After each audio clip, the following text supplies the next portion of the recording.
Hello students. स्वागत है आपका मेंटोर जी क्लासेस में। मैं विजय और मैं फिर तैयार हूं आपके साथ बायोलॉजी का बजाने डीजे। पिछली क्लास में हमने पढ़ा था कि किस तरीके से रिफ्लेक्स एक्शन वर्क करता है हमारी बॉडी में, रिफ्लेक्स आर्क क्या है, उससे रिलेटेड डिफरेंट सब पार्ट्स जो हमने ब्रेन के पढ़े। और उसमें हमने पढ़ा कि ब्रेन के अंदर ब्रेन का कोई इन्वॉल्वमेंट इस रिफ्लेक्स एक्शन में नहीं है। दैट इज टोटली रिस्पॉन्सिबल और रिलेटेड टू स्पाइनल कॉर्ड। स्टीमुली क्या होते हैं, इफेक्टर क्या है, रिसेप्टर्स क्या है, उनका रेस्पॉन्स क्या है, और क्यों हमें जरूरत पड़ी इस रिफ्लेक्स एक्शन की, कैसे ये इवॉल्व हुआ, कैसे ब्रेन को बाईपास यूज किया गया और स्पाइनल कॉर्ड के ऊपर पूरी जिम्मेदारी आ गई। तो ये सारे फीचर्स हमने लास्ट क्लास में पढ़े और हमने ब्रेन को सब पार्ट्स और उसके पार्ट्स को डिफरेंट एंगल से देखा और उसके डायग्रामेटिक व्यू को, रिप्रेजेंटेशन को फॉलो किया। अब हम इस वीडियो में पढ़ने वाले हैं कि ब्रेन के ये डिफरेंट पार्ट्स क्या क्या फंक्शन करते हैं और इनकी प्रेजेंस क्या है। देखिए, अब शुरू करते हैं इसको ब्रेन के डायग्राम के साथ जो हम लास्ट क्लास में डिस्कस कर चुके हैं। So let's start the different parts. अब सबसे पहले हम शुरू करते हैं, that starts with fore brain.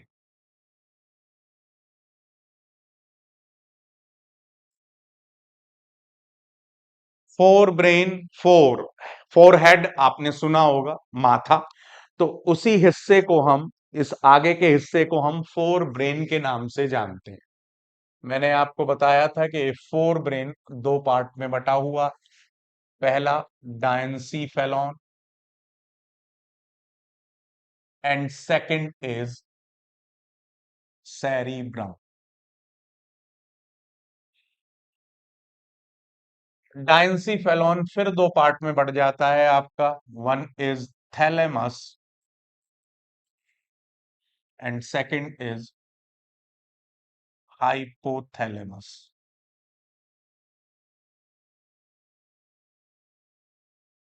देखिए, एग्जाम में दो तरीके से आपसे ये पूछा जाएगा जनरली। लोकेशन, स्ट्रक्चर, फंक्शन, ये तीन हेडिंग है जिनके बेसिस पर एग्जाम में ये पूछे जाते हैं।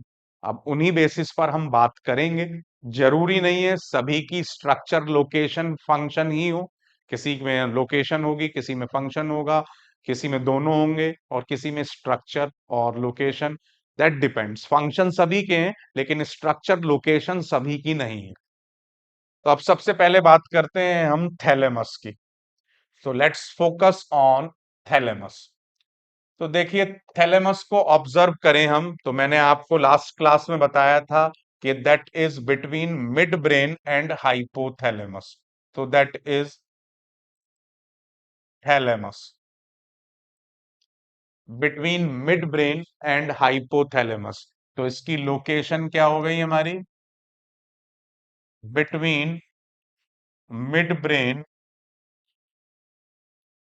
And hypothalamus.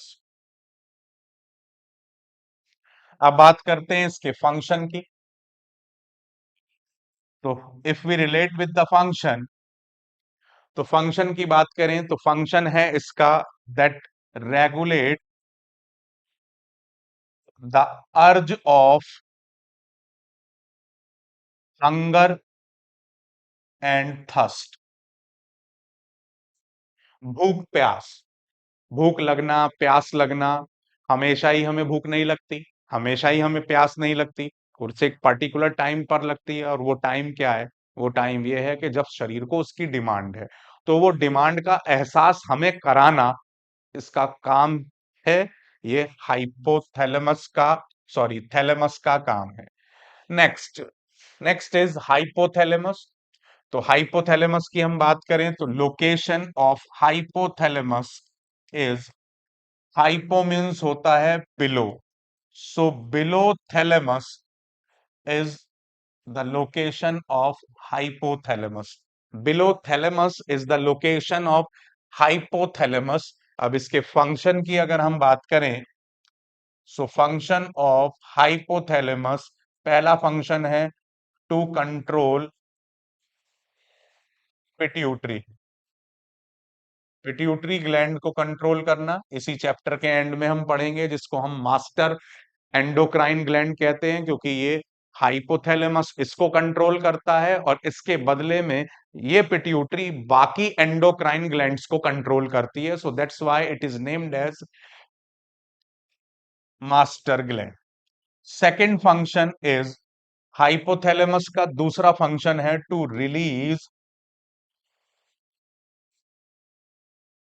Releasing hormones.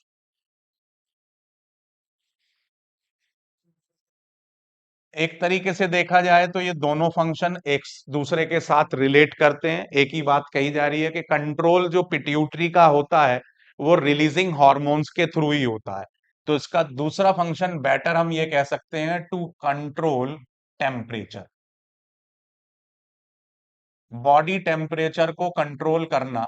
ये हाइपोथैलेमस का काम है, जिसे हम कहते हैं thermo regulation. So that is the job of hypothalamus. तो हाइपोथैलेमस के दो काम हो गए, पिट्यूटरी को रिलीजिंग हार्मोन्स के थ्रू कंट्रोल करना कि कब किस पर्टिकुलर ग्लैंड को पिट्यूटरी के थ्रू एक्टिवेट कराना है, वो सारा काम हाइपोथैलेमस का है, जो रिलीजिंग हार्मोन के थ्रू एक्टिवेट कराता है वो पिट्यूटरी को। अब वो कैसे होता है ये भी हम आगे इसमें डिस्कशन करेंगे। और साथ के साथ बॉडी टेम्परेचर को कंट्रोल करना। तो अभी तक हमने दो पार्ट्स को डिस्कस किया। मैं आपके साथ ये क्यूआर कोड एक्सेस कर रहा हूं। ये नोट्स आप एज इट इज कॉपी कर सकते हैं इन फ्यूचर, क्योंकि बेटा देखो नोट्स बनाने बहुत जरूरी हैं। नोट्स अपने पास सेव रखेंगे तो आगे तक के लिए आप अपने आप को प्रिजर्व कर रहे हैं। I think that is enough time to go through this QR code. Let's move to next. अब आगे चलते हैं। अब नेक्स्ट है जी cerebrum. That is the largest part of brain.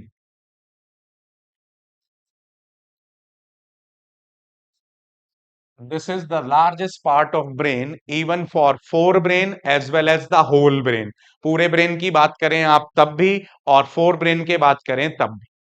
Last class में मैंने आपको बताया था दैट हैज, अब आप देख रहे हैं इसके ऊपर कि that has the prominent foldings. It has the prominent foldings. तो ये प्रोमिनेंट फोल्डिंग्स बहुत इंपॉर्टेंट है हमारे लिए। So these are the prominent foldings. तो ये प्रोमिनेंट फोल्डिंग्स जो हैं आपके, ये these increase surface area. More is the surface area, surface area, more number of neurons can be accommodated.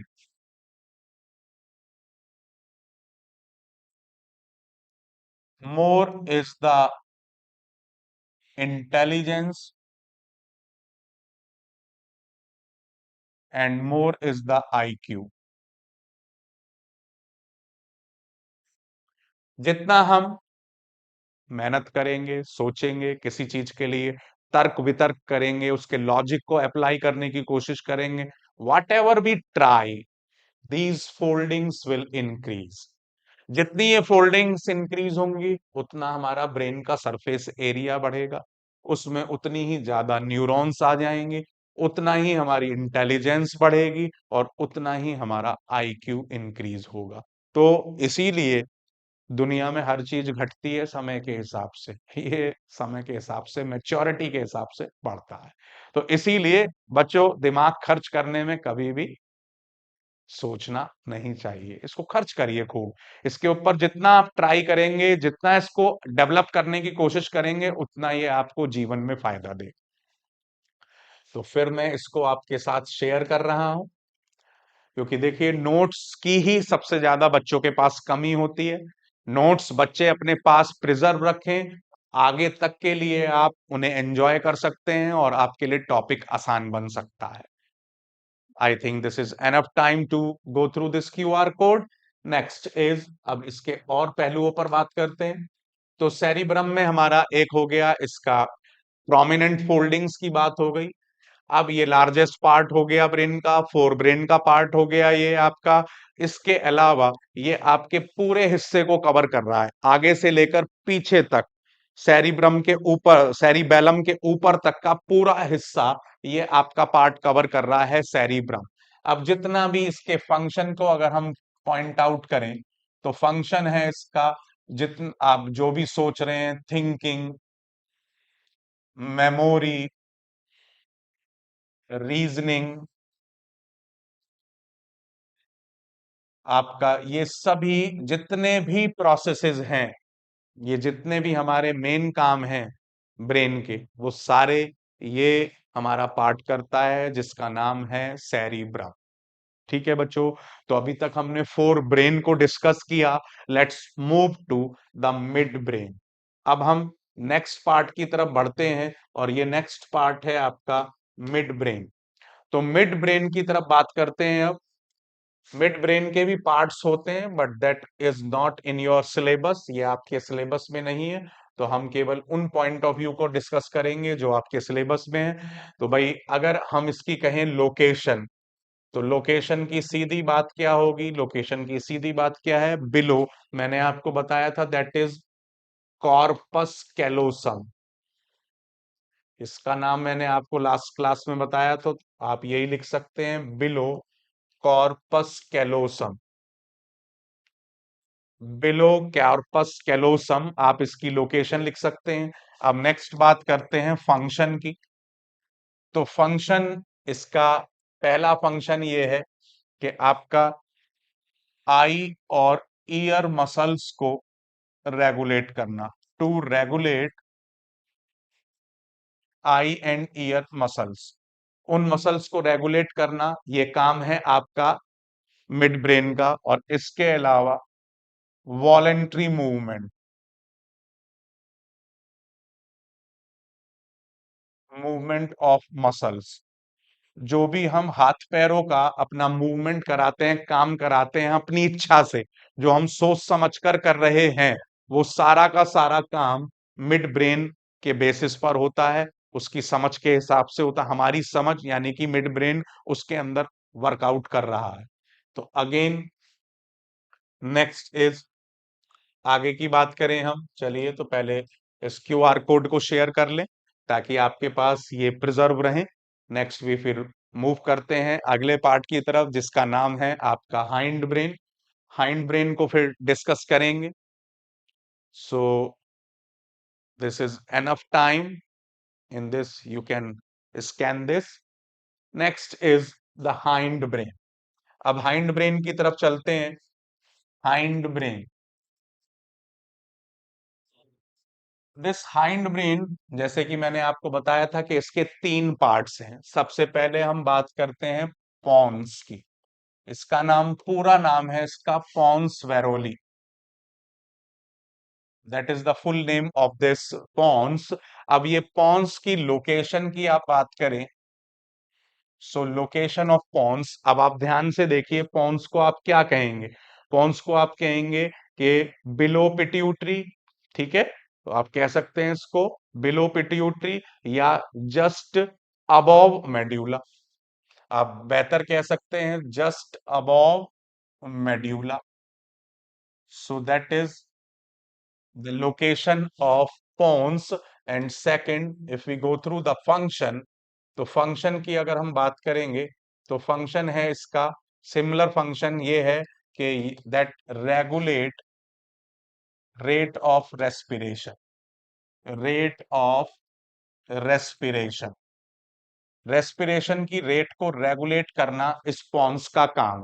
भाई अभी जैसे मैं बोल रहा हूं, आप मेरे लेक्चर को, इसको रिकॉर्डिंग लेक्चर को सुन रहे हैं, देख रहे हैं, तो आप मेरे से ज्यादा इजी मोड में हैं, आप कम एनर्जी खर्च कर रहे हैं। मेरी एनर्जी बोलने में, हाथ पैरों के मूवमेंट में, कैमरे को कोऑर्डिनेट करने में, पूरे के पूरे इस व्यू को कोऑर्डिनेट करने में, I my brain is you doing multi functioning than you. आपसे ज्यादा फंक्शनिंग कर रहा है। तो उस टाइम पर ऑक्सीजन की जरूरत उन सभी पार्ट्स को ज्यादा है जो वर्किंग में है। तो इस तरीके की चीजों में जब भी आप ज्यादा फंक्शनिंग कर रहे हैं, सो रहे हैं, जाग रहे हैं, तो उसके बेसिस पर आपका रेस्पिरेटरी रेट जो होता है वो डिफरेंट होता है, और उसको रेगुलेट करने का काम पॉन्स का होता है। अब नेक्स्ट बात करते हैं। Next is the second is second है आपका इसके अंदर, पॉन्स के बाद हम बात करेंगे सेरिबैलम की।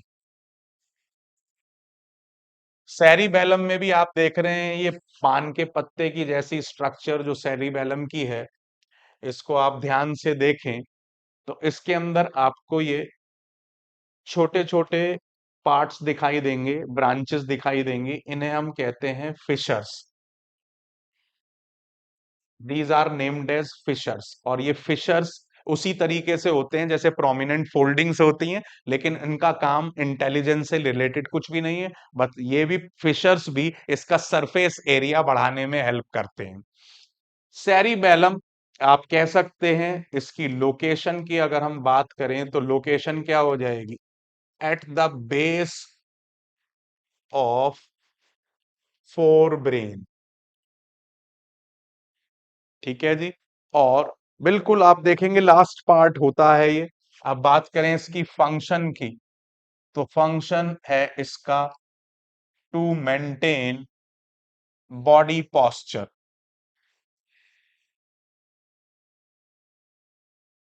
मेंटेन बॉडी पोस्चर, अब देखिए जैसे मैं आपके सामने इस तरीके से टेढ़ा खड़ा हूं, ये तो इस टेढ़ा खड़े होने में मेरे को मदद कर रहा है ये ब्रेन का हिस्सा। अपने शरीर को मैं जिस तरफ भी चाहूं उस तरफ उसको मेंटेन करके एक बैलेंस बना सकता हूं। चलते हुए आपने देखा होगा जिम्नास्टिक करते हैं, आपने देखा होगा बहुत सारे, आपने नट बोलते हैं जिनको, जो रस्सी पर चल जाते हैं, बहुत सारे एडवेंचर्स आपने देखे होंगे। तो उन सभी में बॉडी बैलेंस को मेंटेन करना बहुत जरूरी होता है। तो उस बॉडी बैलेंस को मेंटेन करने का काम हर तरीके से, चाहे हम आपका स्टैटिक पोजीशन में है, स्टेशनरी है, चाहे हम मूव कर रहे हैं, हर कंडीशन में हमारे बॉडी में बैलेंस को मेंटेन करने का काम इस सेरिबैलम का है। इस सेरिबैलम से ये काम कंप्लीट होता है जिसको हम कहते हैं बॉडी बैलेंस। अब इसे फिर मैं आपके साथ शेयर कर रहा हूं, इसे ध्यान से आप क्यूआर कोड से शेयर करें, इसको अपने पास प्रिजर्व रखें, क्योंकि समझने के साथ साथ नोट्स की भी बहुत कीमत होती है, और वो आपके बड़े काम आएंगे। तो ये हम डिस्कस कर रहे थे सेरिबैलम के बारे में। So you can scan this, preserve these notes through QR code. So that is very important for you. So this is enough time. Let's move to next. अब आगे की तरफ चलते हैं, और आगे हम देखते हैं। अब सेरिबैलम के आगे आता है भैया next part, and next part is medulla. Next part is medulla,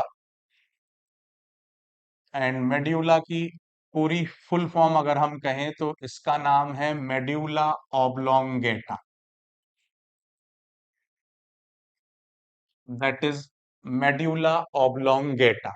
medulla oblongata की लोकेशन की हम बात करें तो लोकेशन जस्ट आप देख सकते हैं कि आप कह सकते हैं बिलो पॉन्स। आप कह सकते हैं इसे बिलो पॉन्स। पॉन्स के जस्ट नीचे की तरफ होता है ये, तो आप कह सकते हैं बिलो पॉन्स। तो बिलो पॉन्स इसकी लोकेशन हो गई। अब बात करते हैं फंक्शन की। टू रेगुलेट इनवॉलेंट्री मूवमेंट, जितने भी अपने आप मूवमेंट होते हैं हमारे शरीर में, all involuntary movements are managed by, जैसे कि आपका सेलाइवेशन, जैसे कि आपका डायलेशन ऑफ प्यूपिल,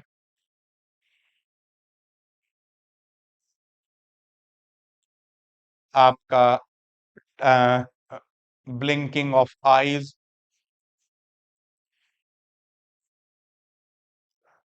उसके अलावा आपका पेरिस्टाल्टिक मूवमेंट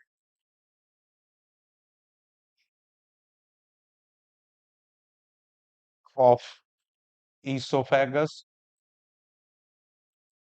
सेला। तो सब जितने भी आप फंक्शंस पढ़ रहे हैं, all are maintained by medulla. तो बच्चों, अभी तक हमने क्या डिस्कस किया? मैं ये फिर क्यूआर कोड आपके साथ शेयर कर रहा हूं। अभी तक हमने डिस्कस किया कि किस तरीके से ब्रेन के डिफरेंट पार्ट्स डिफरेंट फंक्शन करते हैं, उनकी लोकेशन क्या है, उनकी स्ट्रक्चर क्या है, जो जो भी आपके सिलेबस में था, we have discussed each and every point clearly. So this is all about the human brain. तो यही क्वेश्चन एग्जाम में बनते हैं कि आप लोकेशन बताइए इस पार्ट की, स्ट्रक्चर बताइए, या आपसे कोई भी फंक्शन दे दिया गया, किसका फंक्शन है, या ब्रेन का आपको डायग्राम दे दिया गया। तो इसको आप अच्छे तरीके से सेव रखें। अब ये आपने ब्रेन के डायग्राम को भी अच्छे तरीके से समझ लिया, ब्रेन के सारे पार्ट्स को भी अच्छे तरीके से समझ लिया, और यही सारी चीजें आपको आपकी बुक में एनसीईआरटी में दी हुई हैं। We have discussed all these things clearly. Next topic is how are these tissue protected. अब इस टॉपिक की तरफ बात करते हैं। भाई, हमारे पास सीएनएस, और सीएनएस के दो हिस्से हैं। एक है आपका ब्रेन और दूसरा है स्पाइनल कॉर्ड।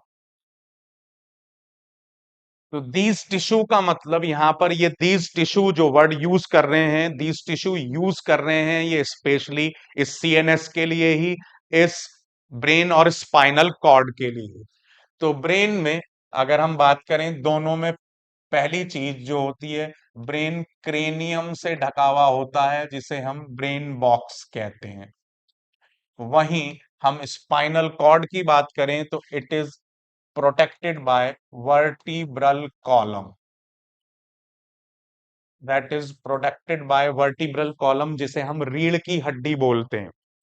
दूसरे पॉइंट को अगर हम सोचें और डिस्कस करें तो वो दोनों में सेम है, मेनिंजेस जो होती हैं वो दोनों में होती हैं।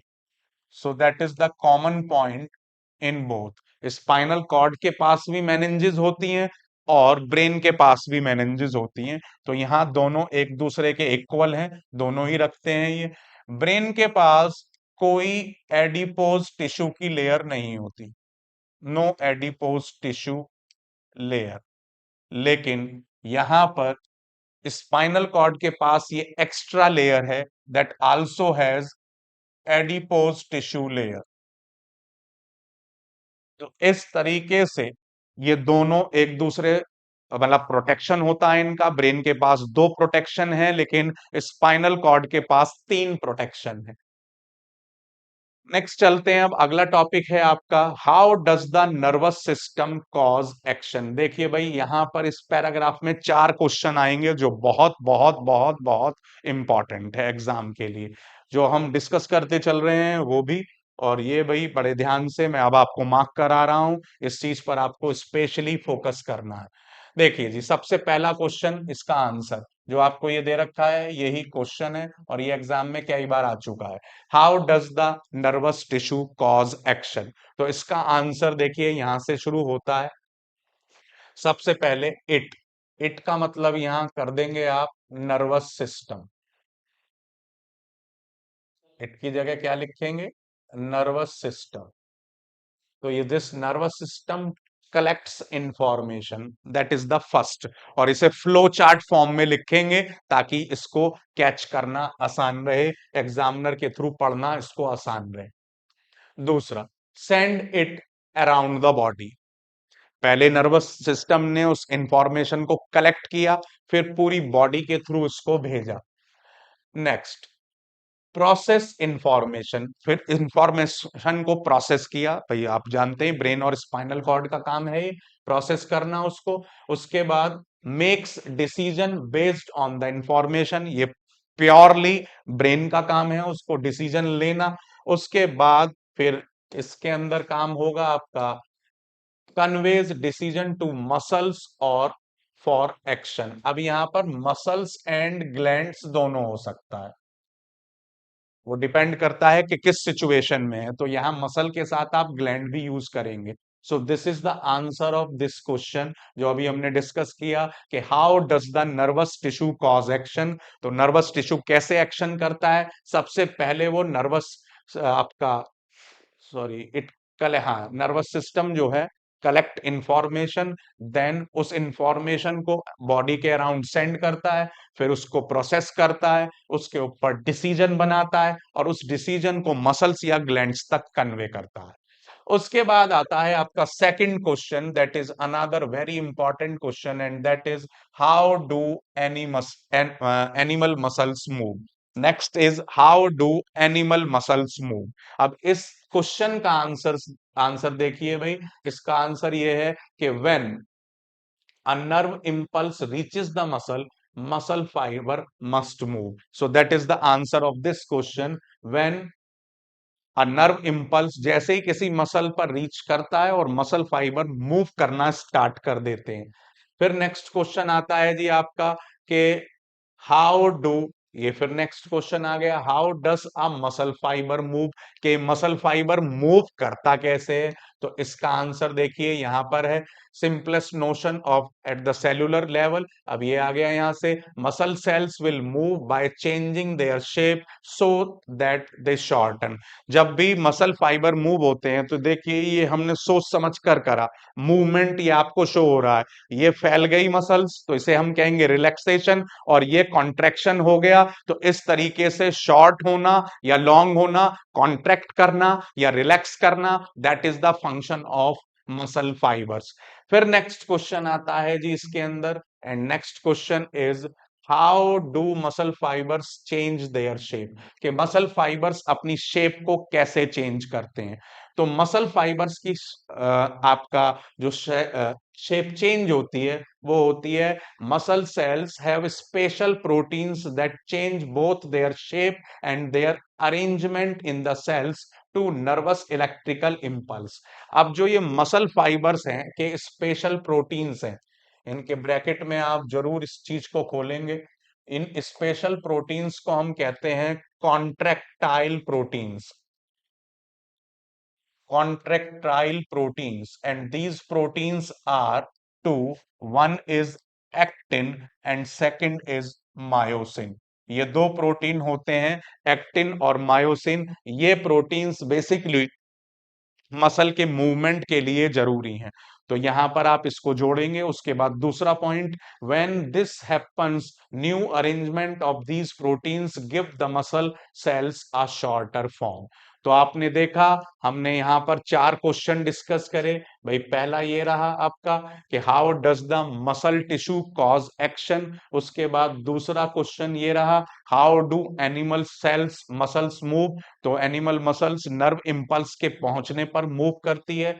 तीसरा क्वेश्चन ये रहा कि how does a muscle cell move, कैसे मूव करता है मसल सेल। मसल सेल अपनी शेप को चेंज करता है, उस शेप के चेंज होने की बेसिस पर मसल का मूवमेंट होता है। Next is the fourth question, how do muscle cells change their shape. Muscle cells के चेंज अपनी शेप को करने के कारण हैं दो, ये कॉन्ट्रेक्टाइल प्रोटीन्स, जिन्हें हम स्पेशल प्रोटीन्स आपकी बुक में नाम दिया गया है, और इनका नाम है एक्टिन और मायोसिन। इनके अरेंजमेंट अलग अलग होते हैं, जब ये फैलते हैं तो अरेंजमेंट अलग होता है, जब ये कॉन्ट्रैक्ट करते हैं सिकुड़ते हैं तो अरेंजमेंट अलग होता है, और उस अरेंजमेंट के बेसिस पर इनकी शेप ये चेंज होता है, तो उसके बेसिस पर मसल की शेप चेंज होती है और कॉन्ट्रैक्ट और रिलैक्सेशन की वजह से मूवमेंट दिखाई देता है। अब इसी को मैं आपको क्यूआर कोड से शेयर कर रहा हूं, इसको ध्यान से प्रिजर्व रखिए, अपने फ्यूचर नोट्स बनाइए ताकि आप इसको अच्छे तरीके से यूज कर सकें। हालांकि जब भी आप वीडियो देखेंगे तब भी आपके पास ये रहेगा, लेकिन फिर भी मैं चाहता हूं कि आप किसी भी तरीके से सेफ रहें, कोई भी आपको परेशानी अपने काम करने में ना आए। इसीलिए साथ के साथ आपको फुल एक्सेस क्यूआर कोड का भी दिया जा रहा है। I think that is enough time, let's move to next. अब लास्ट में देखते हैं आप तो आपको ये 4 क्वेश्चन दिए हुए हैं। देखिए क्वेश्चन साथ के साथ डिस्कस करना बहुत जरूरी है। These are very very important, because भाई एग्जाम में देखो क्वेश्चन ही आते हैं, और क्वेश्चन ही अगर हमें क्लियर नहीं है तो फिर पढ़ना सब बेकार है। तो इसलिए क्वेश्चन से अटैच होना बहुत जरूरी है। First is, what is the difference between a reflex action and walking. देखो रिफ्लेक्स एक्शन जो होता है उसके अंदर ब्रेन और स्पाइनल कॉर्ड दोनों में से केवल ब्रेन का, वो स्पाइनल कॉर्ड का इन्वॉल्वमेंट होता है। इसके अंदर ब्रेन का कोई इन्वॉल्वमेंट या ना के बराबर इन्वॉल्वमेंट होता है। वहीं हम वॉकिंग की बात करें तो इसमें ब्रेन और स्पाइनल कॉर्ड दोनों का इन्वॉल्वमेंट होता है। वॉकिंग सोच समझ कर करते हैं हम, लेकिन रिफ्लेक्स एक्शन हमारी सोच के हिसाब से नहीं होता। और इसी तरीके से आप इसको डिफरेंशिएट कर सकते हैं। वॉकिंग एक स्लो प्रोसेस है in comparison to reflex action. So these are the 3 points. First, involvement of only brain in reflex action, and in walking, involvement of both the uh, components of the CNS, that means the uh, brain and spinal cord. Second is reflex action is very fast, rapid in comparison to walking. And third, in case of reflex action, we don't think, हमारी thinking के हिसाब से नहीं चलता। That's why इसमें brain का role नहीं है, क्योंकि ब्रेन होगा तो थिंकिंग होगी, सीधी सी बात है। तो ये वाया होता है ब्रेन के, लेकिन वॉकिंग में हमारा थिंकिंग प्रोसेस यानी कि हमारा स्पाइनल कॉर्ड और हमारा ब्रेन दोनों मिलकर वर्क करते हैं। Next, what happens at the synapse between two neurons. ये पूरा डायग्राम बनाकर मैंने आपको फर्स्ट लेक्चर में ही इस वीडियो, मतलब जो इस चैप्टर के जो फर्स्ट लेक्चर है उसमें पूरा आपको साइनेप्स के बारे में समझाया है कि किस तरीके से नर्व एंडिंग से साइनेप्टिक क्लेफ्ट में पहुंचता है, और फिर साइनेप्टिक क्लेफ्ट से वो आगे डेंड्राइट दूसरे न्यूरॉन का उसको एब्जॉर्ब कर लेता है, और इस तरीके से जो एक इलेक्ट्रिकल सिग्नल है वो कैसे केमिकल सिग्नल में बदल कर एक न्यूरॉन से दूसरी न्यूरॉन को, या एक न्यूरॉन से दूसरी उस ग्लैंड को, या एक न्यूरॉन से मसल को जोड़ता है। Next, which part of the brain maintains posture and equilibrium of the body. अभी हमने डिस्कस किया, that is the what that is cerebellum.